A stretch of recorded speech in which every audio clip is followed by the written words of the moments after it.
तर माणसानं केळीच्या पात्राचा बिंडा दिलता.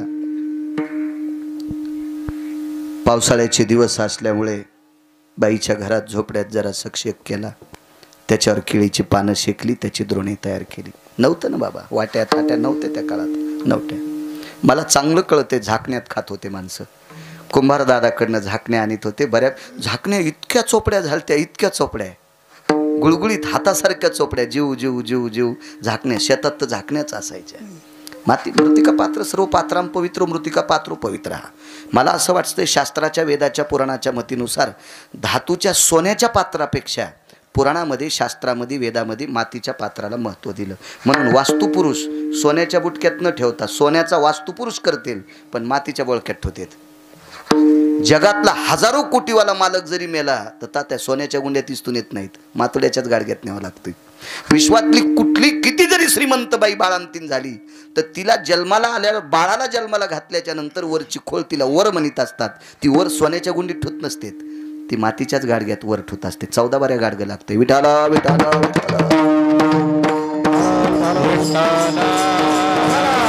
गरीब स्त्री आहे, जा म्हणे 2-4 जण. हे 2-4 जण पाठवले, पण बघता बघता बाईच्या घरात शेजारी अशी 2 मजली शहाड्याची माडी होती. म्हणजे आपण ज्याला आता टावर म्हणतो आपल्या भाषेमध्ये, घरावरचं टावर, त्याला शाळा म्हणत होते.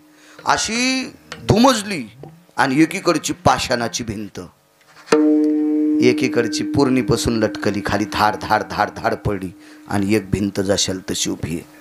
विद्वान माणसं होती, हुशार होती, सात्विक होती, सदाचारी होती, पुण्यशील. त्यांच्या लक्षात आलं म्हातारीच्या घरचं जेवणं म्हणजे दक्षिणेच्या राजाला भेटायला जाणं. हिचं झोपडं त्याच्या शेजारी होतं. ह्या म्हातारीचं झोपडं त्या भिंतीच्या शेजारी. वापस आले. तुकोबारायांनी सांगितलं, का हो वापस कशा करता आले?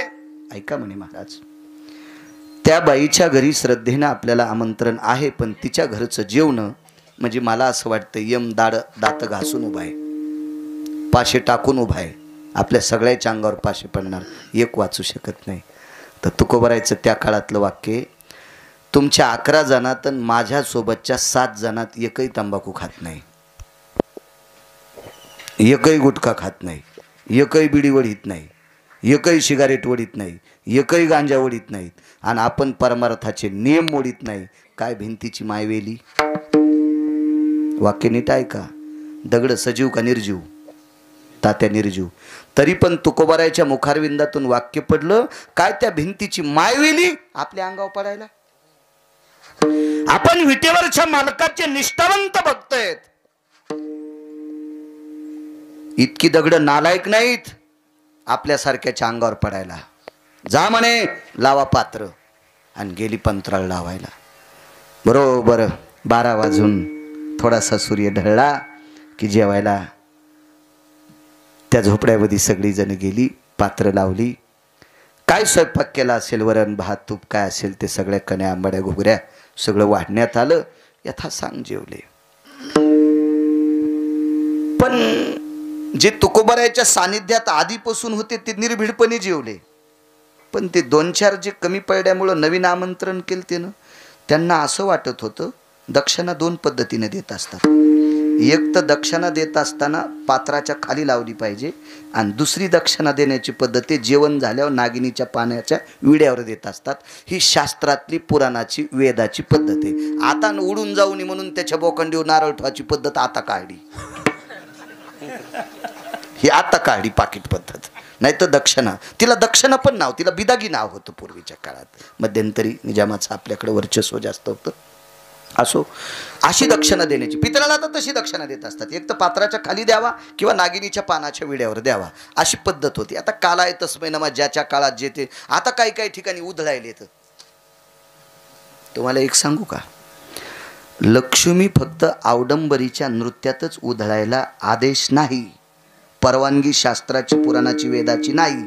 पण याच्याकरता उधळायची असती, उधळणाऱ्याला त्या दिवशी कळत असतंय तू इचटच उधळली. आवडंबरी नाही कळायची जिनच्या पॅन्टीवाल्याला, तमाशात नृत्य करणारी बाई. हिच्या अंगावर ज्यांनी ज्यांनी लक्ष्मी उधळली त्याची सगळीच उधळली, लगाम सुटलेल्या गोड्यावानी सगळीच उधळली. हे त्याचं प्रतीक. पैसा कधीच उधळायचा नसतो. म्हणून मला असं वाटतंय पाकिटात जरी देत असतील तरी ज्ञाती माणसांनी हे नियम काढला असेल, पैसा हा उघडा देत जाऊ नये.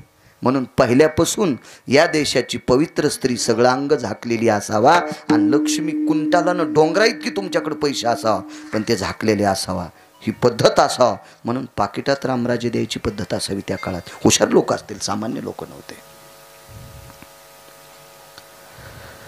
त्या 2-4 जणांना वाटत होतं आपण लवकर उठावा, एक तर पात्राखाली दक्षिणा लावावा किंवा ही दक्षिणा नकोय, पण उठता येत नाही ना, नियम आहे ना.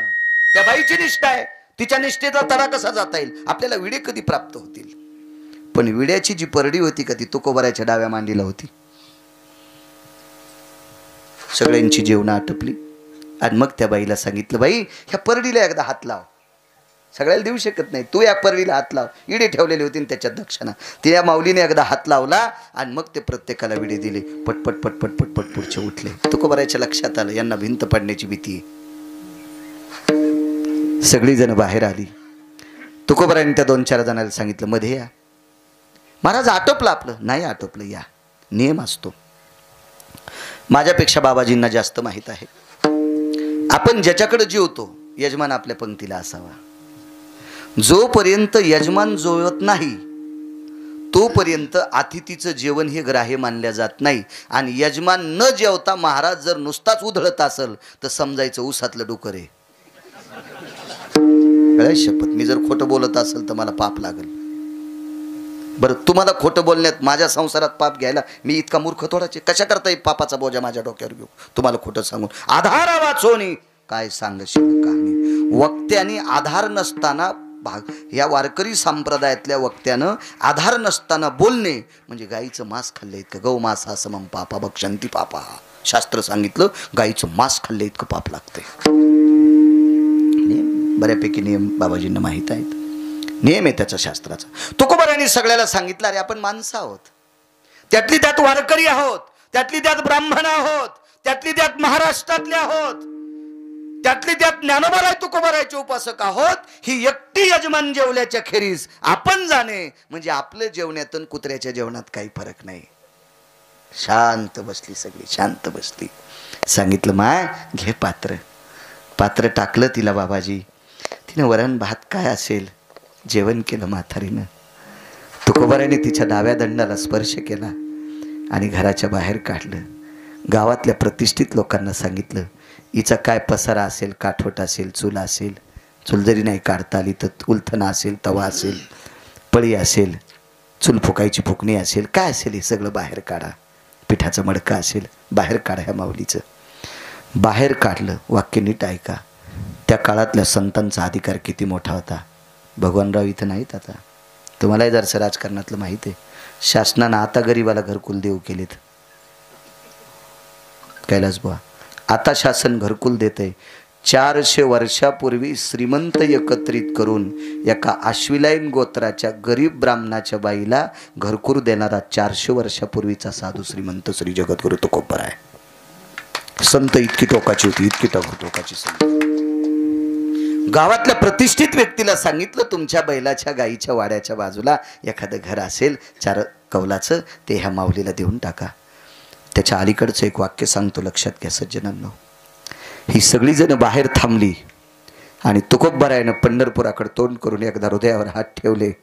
डोळ्याला खळाखळा पाणी आलं आणि पंढरपुरातल्या मालकाला सांगितलं, देवा आम्ही सगळे जेवूस तर तुला त्रास दिलाय, आता माफ कर. आम्ही सगळे जेवूस तर तुला त्रास दिलाय, आता माफ कर. तू तुझं सुदर्शन काढून घे. सगळे जेवूस तर सुपेकर बाबा. पंढरपुरातल्या मालकानं भीतीला सुदर्शन लावलं होतं. त्या भिंतीला त्या सुदर्शन लावलं होतं पंढरपुरातल्या मालकानं.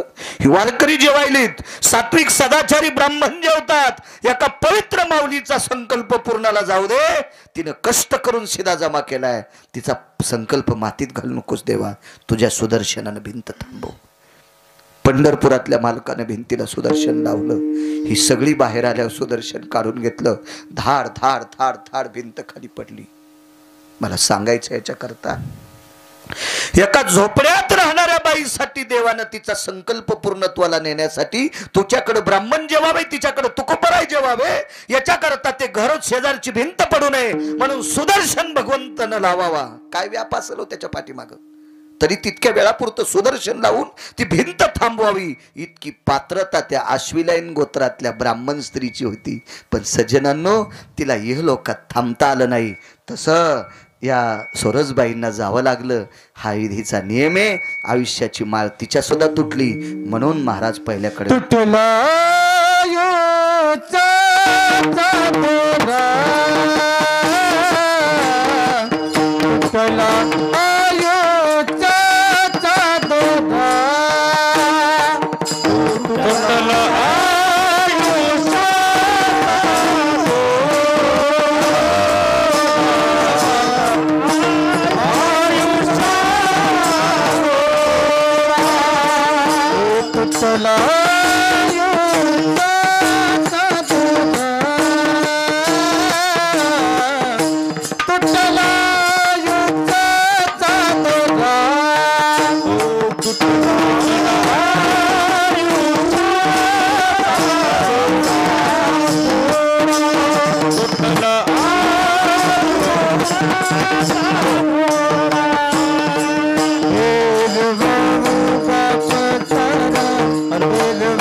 त्या माऊलीला जावं लागतं. सज्जनांनो, ह्या सात्विक आणि सदाचारी माईला जावं लागलं. हे निमूटपणे या मुंडे कुटुंबांना मान्य करावं लागेल.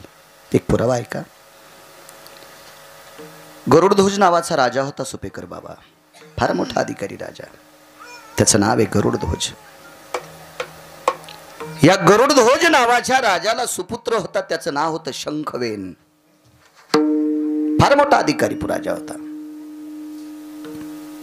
वेगच सांगतो, एके दिवशी शंखवेनाचा मृत्यू झाला.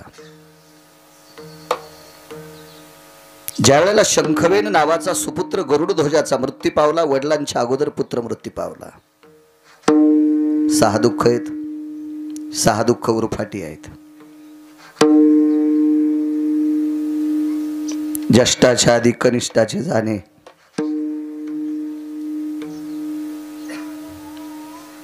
हे श्रुतीशास्त्रात, पुराणात, वेदात अमान्य मानणारी गोष्ट आहे. कनिष्ठांना आधी जाव. माऊली महावैष्णव ज्ञानोबरायांनी समाधी घेतली. त्यावेळेला निवृत्तीदादांच्या बाबतीत हा प्रसंग निर्माण झाला. दुःखाचा सागर उसंबळला. त्यांना माझ्या अगोदर जाता अशी काही दुःख आहेत. तारुण्या सप्रिया अतिजा येते. तारुण्यात पत्नी जाणे 6 दुःखापैकी एक दुःख.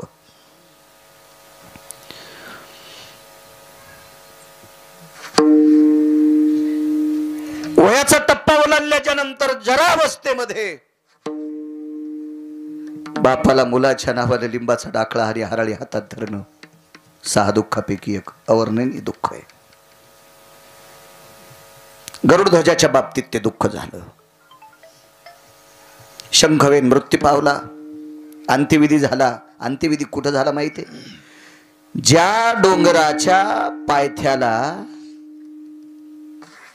राजा परीक्षितीला सर्पदंश झाला त्या डोंगराला फार विशिष्ट प्रकारचं नाव आहे, वाचा कधी कधी गेल्यावर मोबाईलवर पहा बघा. या भारत देशातले पवित्र अधिष्ठान लक्षात ठेवत जा लक्षात, कल्याण होईल आपलं. बाबाजी धर्म सिद्धांतामध्ये असा एक सिद्धांत आला, या पवित्र देशातले स्थळ जर नुसते ध्यानात आणले तरी पुण्य लागते. गंगेला जाऊ नका, वाचे मनता गंगा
नाही बघायला भेटली गंगा. वाचे म्हणता गंगा गंगा. जेवढी पाप आहेत ती सगळी पाप शाळेला जातात, काही पाहण्यानं जातात. सकल तीर्थे घडती एक वेळा, चंद्रभागा डोळा देखलिया. दृष्टी पडता ब्रह्मागिरी. अगोदरच नुसती ब्रह्मगिरी दुरून पाहिली की काही ठिकाणाचं असं महत्व आहे. एक जण म्हणला पंढरपूरला जाणं होत नाही, गेलं तर तिथं दर्शनाला रांगीला लागणं होत नाही, थंडीमुळे चंद्रभागेत आंघोळ करणं होत नाही, असं काहीच नाही, माझ्याच्याने शक्य नाही. तर मालकानं सांगितलं नुसतं पंढरपूर पंढरी पंढरी पंढरी.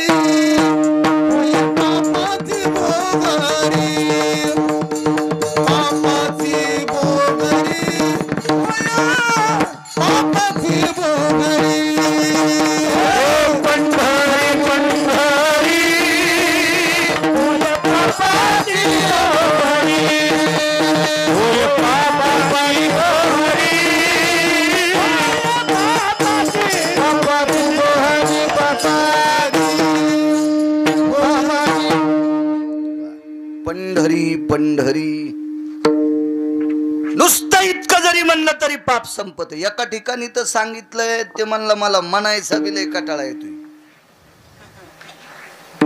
मग एक काम कर, तुझ्याकडे गाडी आहे 50 लाखाची, बस तिच्यात, त्या गाडीत बस आणि घरून गाडी काढ. अलीकडे आढीव नावाचं गाव आहे, आपल्याला जाताना अलीकडून आढीव, हे आढीव ओलांडलं की पंढरपुराची शिव लागती. आणि पंढरपुराच्या शिवाच्या आत गेला की नुसतं गाडीचं एक दार काढ आणि दोन्ही पाय नाही, एकच पाऊल नुसता पंढरीच्या मातीत टेक आणि वापसी. पंढरी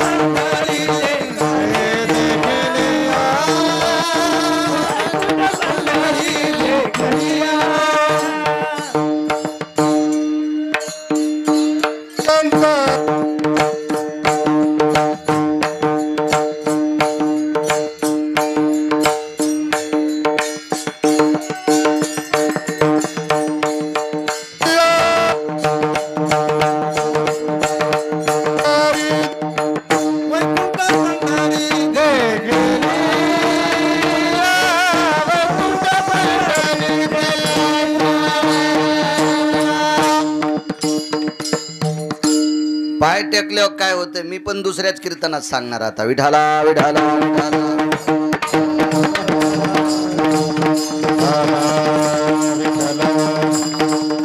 काही काही ठिकाणाचं महत्व आहे इतकं. चला, राजा परीक्षितीला ज्या पर्वतावर तक्षक नावाचा सर्पदंश झाला त्या पर्वताचं नाव सकाळी 3दा जर उच्चारलं तर 35 यामिनीचं पाप जात आहे. 35 रात्री आणि दिवस केलेलं पाप, कळत न कळत झालेलं पाप 3दा नाव घेतलं की जातंय. इतकी त्या पर्वताची महती. आणि त्या पर्वताच्या पायथ्याला एका देवीचं मंदिर आहे. त्या देवीला रुद्री नावाची देवता म्हणतात. पुराण बघा, लक्षात येईल तुमच्या, वाचत जा, देव कल्याण करेल तुमचं. काही काही माणसं पेपर वाचू वाचू 3-3 महिन्याला काच बदललेली चष्म्याची. काय तो आज साडू उभा आहे का, कुठं तू मेवणी उभी आहे, कुठं ते उलथले, तर काय तू इतके पेपर चाळू चाळू पाहला, कोपऱ्यानं कोपरा वाचायला. 3-3 महिन्याला काच बदलायला सोमळ्या येडा करायला जाय ना. घरी बसल्या बसल्या मुंगशाच्या दोऱ्या वळ, जोते तयार कर. उद्या जेवारी पेरल्यावर गोफण लागती, गोफणीची दोरी तयार कर. कासरा वळ, एखादी सोलाट, हे लावळायला काम येईल. हा, हो, सगळ्या नमुन्याचे पेपर बघलात. हा, जसा मंत्र्याचा चुलताचे. काय भंगिरी नाद काय कायला बाबा. विडाला विडाला विडाला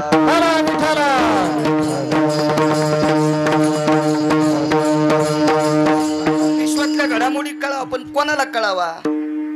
मला सांगा, ज्याचं आयुष्य वाळल्या खोडामागे गेले त्याला जगातल्या घडामोडीची काय गरज आहे? मला एक सगळं कळतंय.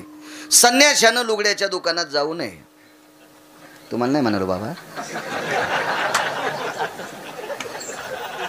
ते तेजच सांगते. तुम्हाला एक सांगू का, तोंडाव स्तुती करणं हे चोंबाळे लक्षण असेल, पण वस्तुस्थिती बोलणं हे पुण्याचं लक्षण असते. ब्रह्मचर्य आणि संन्यास हे त्या व्यक्तीचा चेहरा पाहिल्यावर जाणून घ्यायचं. हो, तेज असते. तेज तेज तेज तेज ऊस तोडून आल्यासारखा जर चेहरा वाटत असेल तर समजायचं याचं ब्रह्मचर्य मातीत गेले. हो, हा जसा ऊस तोडून आलाय. त्याचे 2-3 उपरा आहेत, पण नको. काय होतं माहितीये का, वयाच्या मानानं जरा मर्यादित बोललं पाहिजे. विठाला विठाला विठाला.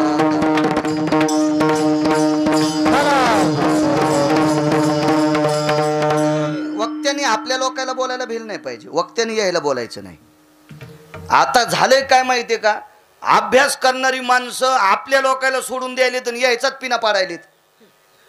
हा, नाही, आपल्यातले दोष पाहायचे. आपल्या लोकांना सांगायचं बिडी ओढू नका, तंबाखू खाऊ नका, सिगारेट ओढू नका, आमकामक करू नका. आपल्या लोकांना सांगायचं आपल्याला. हो, प्रचार हा संप्रदायाचा आपल्यापासून सुरू करायचा असतोय. आपल्यापासून सुरू. तुम्हाला एक माहिती आहे का, जोगवा मागायला पीठ आधी घरून घ्यावं लागतं का दुसऱ्याच्या घरून? जोगा माहिती आहे देवीचा, आधी इतकं इतकं घरून घ्यावं लागत आहे, मग साहेब पुढचीला कळतं हे जोगा मागायला आली म्हणून. आधी आपल्यापासून सुरुवात करावं लागते, आपल्यापासून. विठाला विठाला.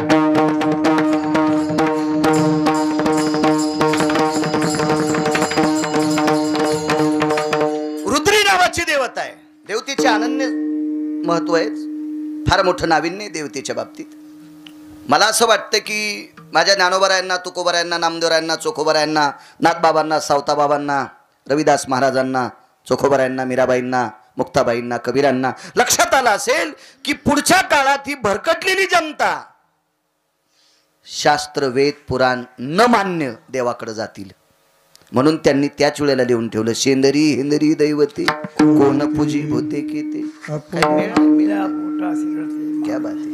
जे स्वतःच्या पोटाला भीक मागायला लागले ते देव तुमचं काय कल्याण करणार आहेत? अशा देवांच्या नादी लागायचे नाही. देवीला अनन्य साधारण महत्व आहे, पण देवी मानायची कोणती हा महत्वाचा विषय आहे. ज्या देवीला बळी आवडतो ती देवी तुम्हाला मान्य कशी ठरेल? संप्रदायाला कशी मान्य होईल? ज्या देवीला बोकड आवडतो, ज्या देवीला कोंबडा आवडतं, ज्या देवीला ढवळे लिंब आवडतेत. आखाड्यातल्या देवीला बदनाम केलं काय काय पांचट लोकांनी. बाबाजी चोखोबरायाकडे अमृत शुद्ध करण्यासाठी अमरपुरीचा राजा इंद्र 5-4 वेळेस गेला, पण प्रांत बदलून गेला. अमृत नाही शुद्ध झालं. स्थान महात्म्य असते. चोखोबाराय ज्या वेळेला मंगळवेढ्यात होते त्यावेळेलाच अमृत शुद्ध झालं. पण हे चंद्रभागेच्या तीरावर एका लिंबाच्या झाडाखाली भजन करीत बसले होते. त्यावेळेला इंद्र अमृताचे कलश घेऊन त्या लिंबाच्या फांदीवर बसला. एक दुसरी गोष्ट, गरुडाच्या हातानं षडवैरुण्य लक्ष्मीनं तिथं आणून ठेवले, म्हणून लिंबाच्या झाडात लक्ष्मीचं अधिष्ठान सांगितलं. आणि म्हणून आषाढ महिन्यामध्ये लक्ष्मी देवीच्या दर्शनाला जात असताना पाण्याचा तांब्या ताटात भरून घ्यायचा आणि त्याच्यामध्ये लिंबाचा डाकळा ठेवत होते. ही प्रथा होती. हल्ली 10 वर्षात ती प्रथा मोडली आणि तिसराच कार्यक्रम सुरू केला. तिला नाव दिलं मर्याई. काही नालायकाच्या जिभेचे चोचले पूर्ण होण्याकरता ह्या हलकटाईनं तशा प्रथा सुरू केल्या. कायदा सुद्धा मानित नाही बरं या प्रथा. आपलं संविधान सुद्धा रामराजे मानित नाही. आपलं संविधान सुद्धा बलीच्या प्रथेला मानित नाही. संविधान सुद्धा, कायदा सुद्धा मानित नाही. कायदा सुद्धा तर वारकरी संप्रदाय कसा मानील? मग या दोन्ही गोष्टी न मानता मधले जर मानित असतील तर हे पलानीचे आहेत. विठाला विठाला विठाला.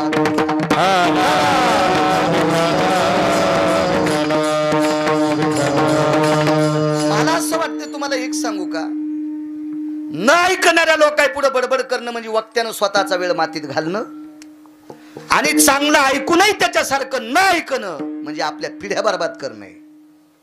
हे सप्ते करणं, हे भागवत लावणं, हे मोठी मोठी गोष्टी करणं, एवढ्याला खर्च करणं, इतकाले मंडप लावणं, आणि आपण जर त्याच्यातलं काही घेत नसाल तर असं समजायचं सगळे पैसे शेगडीवर टाकून फुकून दिले, चुलीत टाकून फुकून दिले. काय अर्थ नाही त्या गोष्टीला. अहो गुण आला पाहिजे, गुण आला पाहिजे. तेव्हा एका माणसाची परिस्थिती नाजूक, 5 एकर जमीन, 5ला 5 एकर फुकली आणि 2 लाख याजानं काढले. लोकांची तर सालान धरून फेडू, पण पेशंट वाचला. हे शिन नाही आला म्हणजे जाऊ द्या, मुंबईला जाऊन पोट भरू, पण माणूस वाचला ना आपला. याला काय म्हणायचं? शिन नाही आला.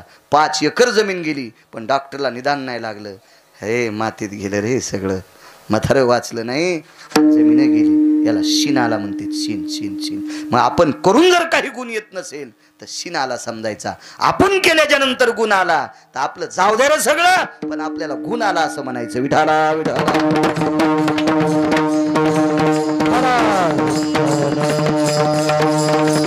रुद्री नावाची देवता आहे. इथपर्यंत आलतो ना मी. रुद्री नावाची देवता आहे. अनन्यसाधारण महत्व आहे जगदंबेला. तो आधी माया जगदंबा, भवानी कुलस्वामिनी अंबा. गोड गोड अनन्यसाधारण. विष्णू कवींनी फार सुंदर असं काव्य केलं जगदंबेच्या बाबतीत. इकडे ज्ञानोबा आहे, तुकोबा नाही सुद्धा.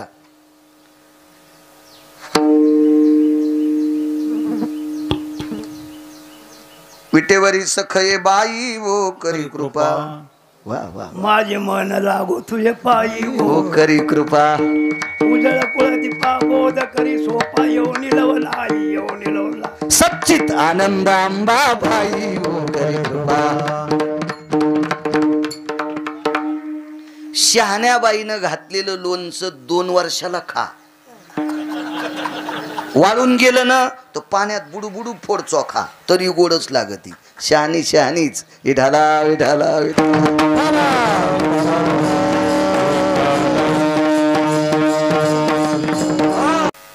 एक तेज असते, तेज असते, तेज असते. एखाद्याला उच्छेदून बोलतोय, मला पाप लागेल. मी वक्ता म्हणून काही काही गोष्टी पुराणात वाचल्या याच्याकरता सांगतो.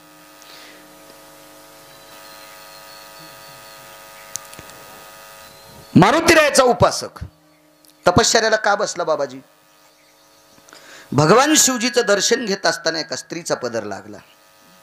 काय लोक असतील, काय काय अधिकारी, काय लोक अधिकारी असतील, आणि तिच्या तितक्या पदराच्या पापातून मुक्त होण्यासाठी साधनेला बसला तपश्चर्या. वारुळ काढ्याबरोबर पुत्रवंत आशीर्वाद दिला. राजाने सांगितलं, महाराज महात्माजी, मुलाचा अंत्यविधी झाला, आज अस्थि संचयाचा कार्यक्रम, ये राखुंड घेऊन. समर्पितो गंगोदकहा.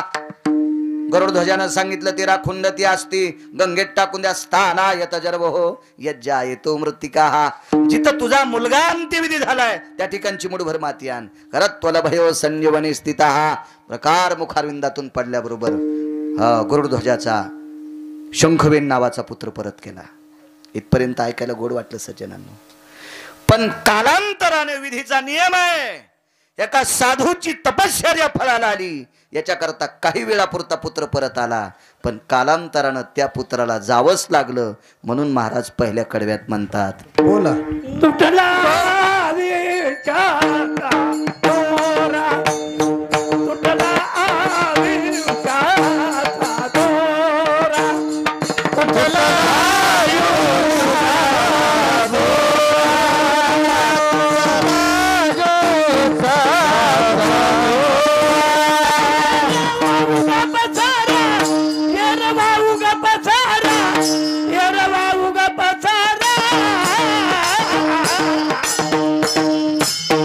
हा कोणी पळती राहणार? सांडोनिया तिराना पोरे, सांडोनिया तिराना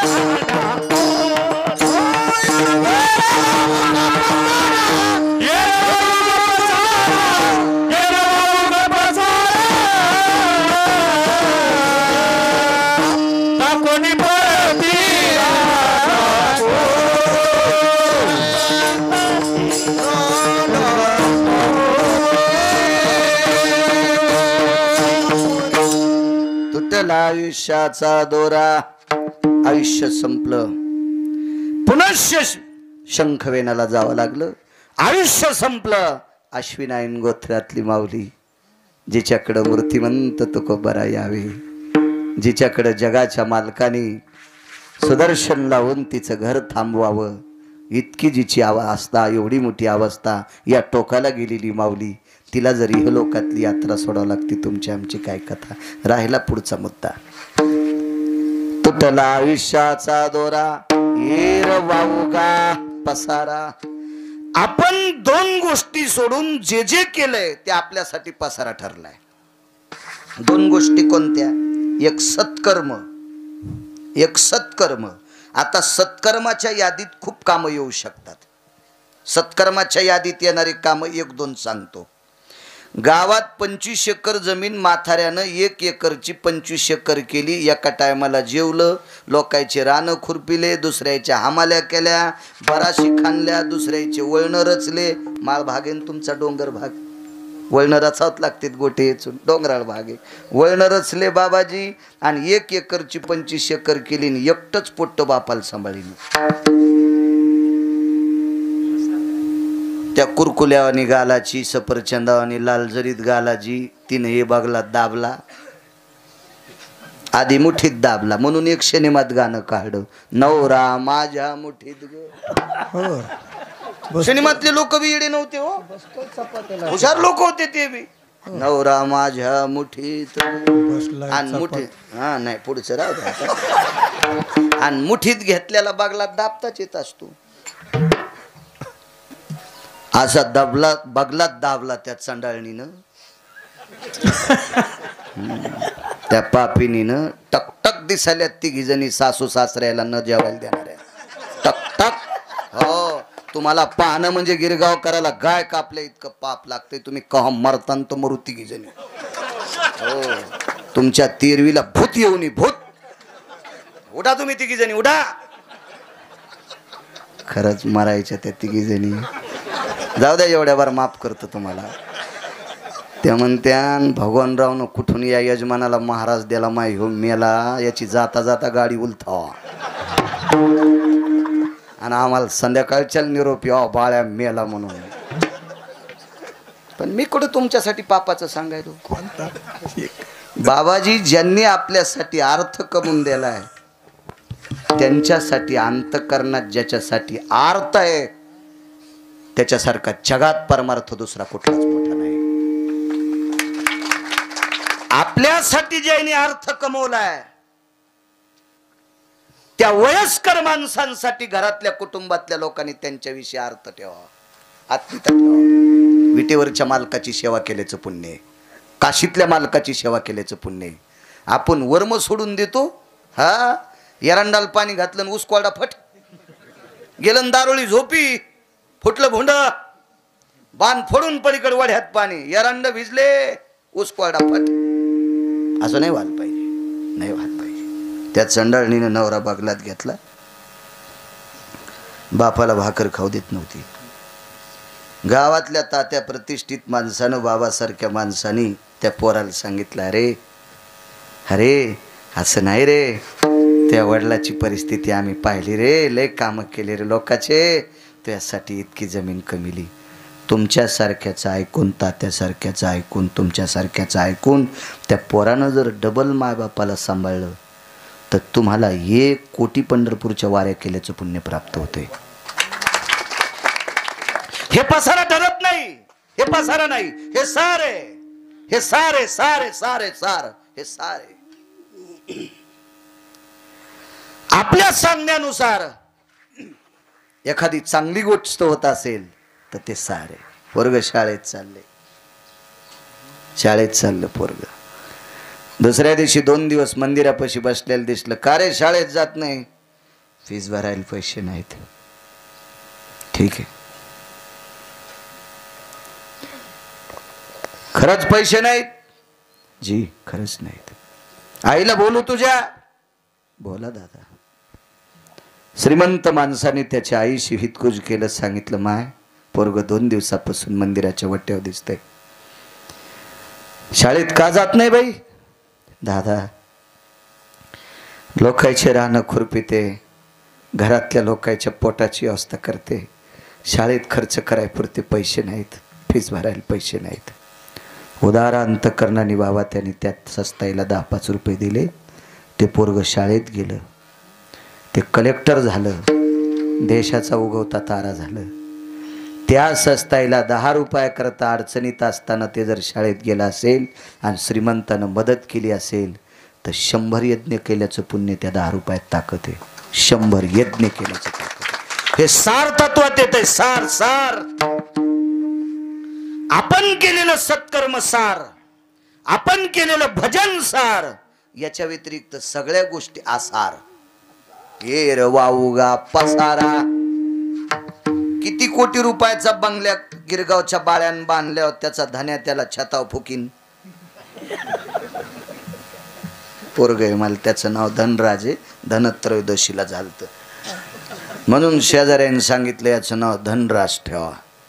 आम्ही म्हणलं बाप फिरायला इकडं तिकडं, ह्यो फोकट्या धनराज.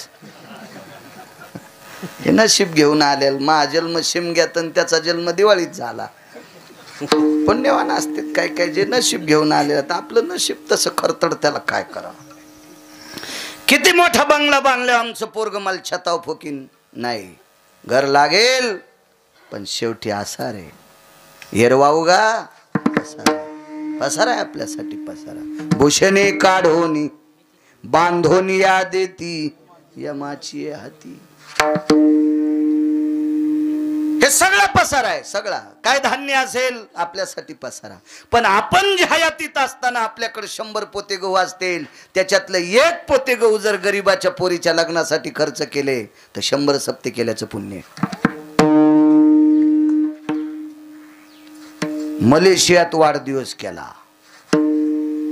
25 लाख खर्चिले, 100 गाई कापल्याचं पाप. हो, 100 गाई कापल्याचं पाप लागते. पैसे देवान दिलेत म्हणजे कुठं खर्चासाठी दिलेत का काय? अद्याप नाही. आननाची या भये कापे चढा चढा, अगा पशुचिया नव्हाळा तुझी बापा. ऊस कशासाठी? खाण्यासाठी. डुक्कर खातंय जास्त, नाच खातंय कमी, नाच जास्त. हे तुम्हाला लक्षात येतं का नाही? मग डुकरानं ऊस जर 4 पेरे 32 कांड्याचे 4 जर ऊस खाल्ले तर त्याला 2 दिवस बाबा पुन्हा काही खायचं काम नाही. पण ही हलकट डुकराची अवलाद खाती कमी आणि 1 पाटाभर ऊस जास्त मोडी. ती बुडातून करंगला की वरचा वाळतू, वरचा वाळतू.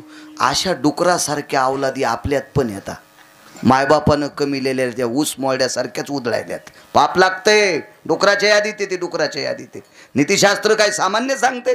हे काय जनावराला वाचण्यासाठी केले का लोकांनी? गोट्या खेळणारी लोक होती का? अधिकारी लोक होती, अधिकारी लोक. ये रवाऊगा पसारा. मग आपण जे चुकीचं भजन करतो हे सार, सत्कर्म करतो हे सार, पुण्याचे काम सांगितले, फार मोठी यादी आहे. आपल्याला वेळ मोजका, वेळ तर संपला आपला, वाजून गेली आता ती. हे रवाऊगा पसारा. एक जण म्हणला घरातली लोक, ते पुढच्या कडव्यात सांगितले. टाकोनी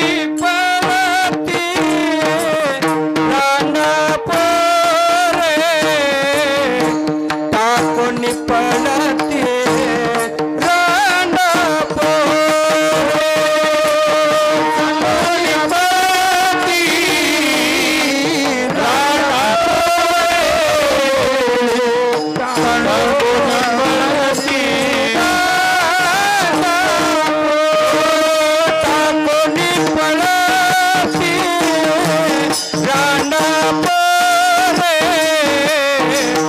कोणी पडती रांडा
वाटीत घ्या, वेळ झाला. टाकोनी पळती रांडा पोरे किंवा सांडोनी पळती रांडा पोरे याच्यावर 5 मिनिटं बोलतो. मग आपण एक श्रद्धांजली पर 1.5 मिनिटं एक श्लोक म्हणतो आणि फुलं टाकू. बाबाजी, प्रपंचातली माणसं, आपल्या सभोवतालची माणसं किती बेईमान असतात लक्षात घ्या. वयाचा फार टप्पा तुमचा पुढचा आहे. ह्या तिन्ही कीर्तनात जितकं बोललो का ते तुमच्या आशीर्वादावरच बोललोय. तुम्हाला एक सांगू का, मोठ्यांची सावली असली पाहिजे माणसाला, मोठ्यांचा आधार असला पाहिजे, मोठ्यांचा धाक असला पाहिजे आपल्याला. केळीला एवढा मोठा घड आला, 47 किलोचा घड लागला. घड 47 किलोचा आणि 22 रुपयाचा येळूची जिकणी दिल्यावर घड वाचला. जिकणी काढली की केळीचं झाड पालथं, पाडायला लागायच्या आधीच घड जनावराला टाकावं लागलं. तशी मोठ्या माणसांची जिकणी लागते, आधार लागतो. मोठ्यांच्या सानिध्यात राहावा, मोठ्यांच्या वाचमध्ये राहावा, मोठ्यांच्या आधारात राहावा, मोठ्यांच्या धाकात राहावा. माणसाचं जीवन उजळत असतं. मोठ्याच्या जीवनात बोललेली शब्द ही परीक्षेच्या चौकटीत येत असतात. एक लक्षात ठेवा, कैलास बा मोठे जर आपल्या पुढे बसून ऐकत असतील तर याचा अर्थ असा नाही आपण फार शहाणे येत. मोठे आपल्याला तपासून निगळून टाकीत असतात. जनावराच्या तोंडात खाता खाता कितीही कठीण पदार्थ तो खात असतो, पण न रोहता चघळणारा पदार्थ तो खाली टाकीत असतो. तुम्ही अजून लक्षात घ्या, शिळी बाभळाच्या शेंगा खात असती, बेया सगट खात असती, पण रोहत करताना शेंगा मध्ये ठेवती आणि बेया धामुके म्हणतो आपण त्याला, ते खाली टाकत असतात. तसे ही लोक आपल्या कीर्तनात बसले म्हणजे असं नाचायचं नाही मी फार हुशार आहे, ही लोक तपासणार आणि तपासल्याच्या नंतर मार्क देण्याच्या लायकीचा नसशील त्या दिवशी कीर्तनात बसायचं सोडतील.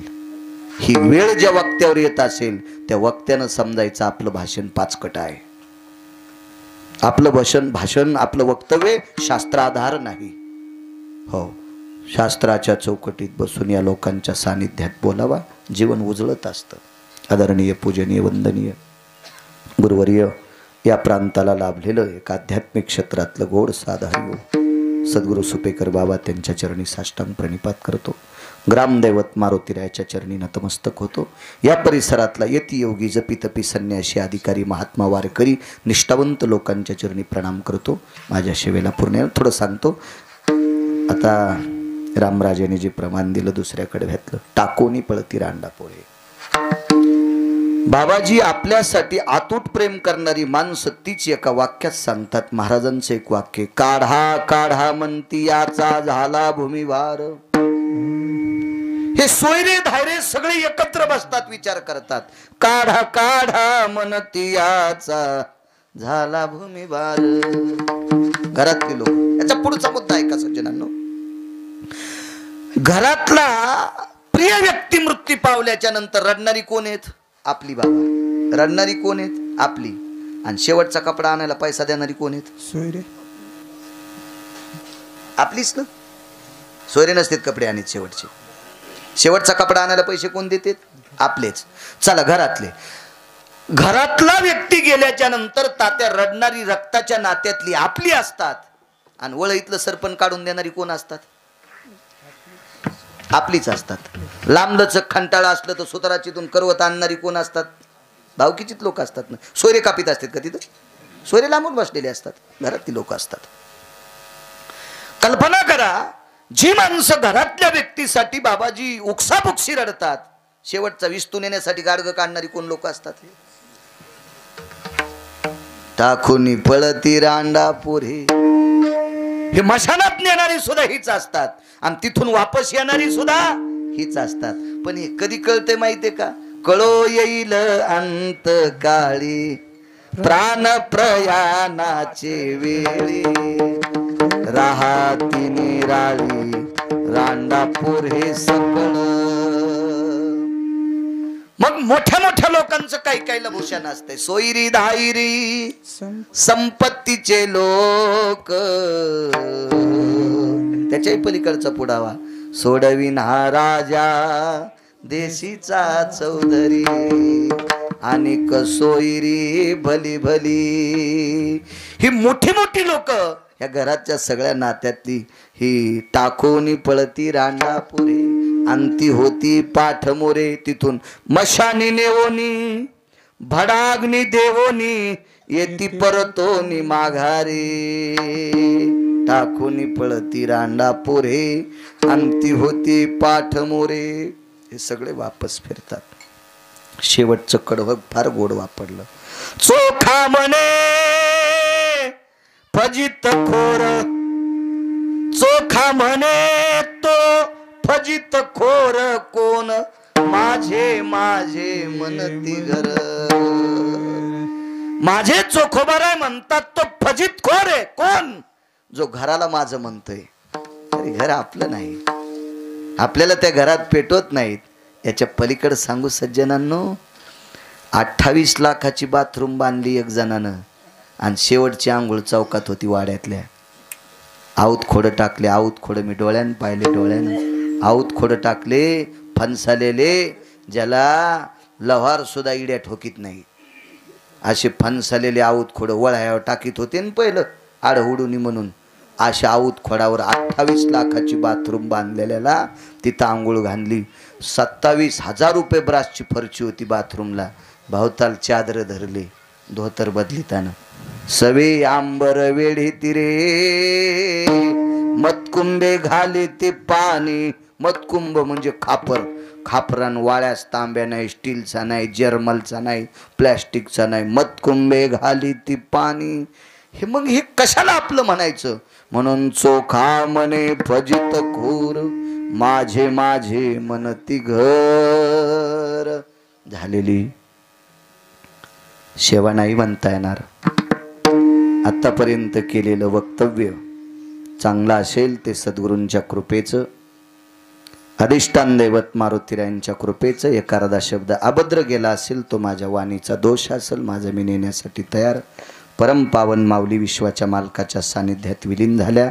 मातृगयेतून सौभाग्यवती सोरसबाई गंगाधरराव मुंढे या माऊलीनं मातृगयेतून सिद्धपूर नावाचं गाव आहे, तिथं सरस्वती नावाची गंगा आहे. या सरस्वती गंगेच्या तीरावर भगवान परशुरामाने आपल्या आईचं पिंड तर्पण केलं. याच्याकरता त्या स्थानाला महत्त्व आलं, त्याला मातृगया नाव प्रसिद्ध झालं. म्हणून या पवित्र देशातल्या स्त्रीला अधिष्ठान मातृगयेत आणि पुरुषाला पितृगयेत असं गोड अधिष्ठान मातृगयेत मिळो. आणि त्या ठिकाणाहून त्या माऊलीने या कुटुंबियांना गोड असा वात्सल्याचा आशीर्वादाचा झरा देव.